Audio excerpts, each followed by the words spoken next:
Hi, I am Sreekar from PGP 1719 batch. I am going to explain various infrastructural challenges and the way forward for the growth in Indian economy. The World Bank treats power, communication, roads and bridges, ports, airports, railways, and housing as infrastructure. India has not been able to improve its deteriorating infrastructure in business, education, and healthcare. In business, a study found that China manufacturing is 1.5 times more efficient than India. In terms of economic freedom, India ranks as the 128th freest economy in the world. There is indeed a plethora of anecdotal and more technical evidence that suggests that development of infrastructure can lead to growth and development of an economy. Public transportation and roadways have not kept pace with population growth.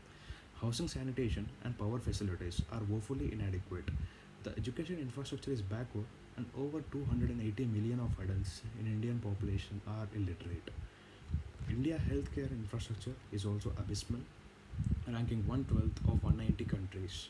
More than 70% of the population has limited or no access to healthcare services. India healthcare services as a percentage of GDP was 1.39% in 2007-2008 over the US's 15% of GDP. India lags behind the modern world in many ways. Over 50% of the population is involved in agriculture, which is an extraordinary high number for a country trying to make giant technological strides in the 21st century. Now we'll discuss about the key demand factors in the infrastructure sector. The demand for the infrastructure sector in India is huge.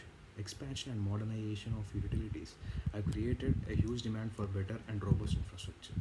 Urbanization, burgeoning middle class, booming service sector, and increasing disposable income has also added to demand of infrastructure. Also, improved access to financing has explored the home buyers. In the recent past, the nationally average term for mortgage was 8 years. Now it is 20 years. The different challenges faced in infrastructure are as follows. Even though the flow of investment for infrastructure has greatly improved, there is still a scope for improvement for the to encounter the infrastructure problems. One is financing the infrastructure projects. Each infrastructure projects come with a huge capital expenditure, and huge capital expenditure brings high risks and high expected returns. Long gestation periods and disrupted cash flow have been a major problem for any infrastructure project. Also, tariffs on all the infrastructure projects were regulated, and private operations were not free to fix or adjust the tariff schedule. This discouraged many private players by before even entering the industry. Risks also associated with infrastructure projects pose serious another challenge in financing and implementing infrastructure projects, such as market risk, operational risk, environment risk, human rights risk, and many more. Today, the facilities for infrastructure financing have undergone several changes since early 90s. Public agencies are sought to be accountable for the financial viability of projects by state governments. Private investments are encouraged and shown a great interest in investing in infrastructure projects. India has been a high developing country and also attracted many foreign investments. The regulatory framework, which has been taken care by the government, has also been lax.